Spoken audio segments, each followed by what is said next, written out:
کیفیت صداش برای بازی معرکه است. قیمتش که خوبه. جنس بدنش هم بگینگی 50-50 است. این محصول چیزی نیست جز هدست جی 533 لاجیتک. من محمد زنگنه تو این ویدیو قصد دارم که هدست جی 533 لاجیتک رو برای شما آنباکس و بررسی کنم.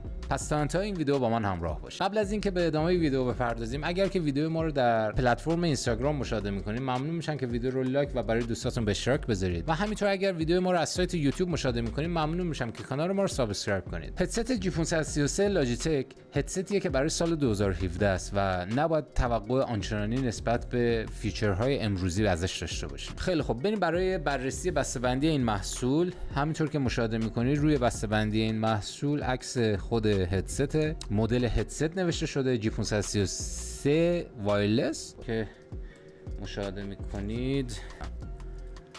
خیلی خب،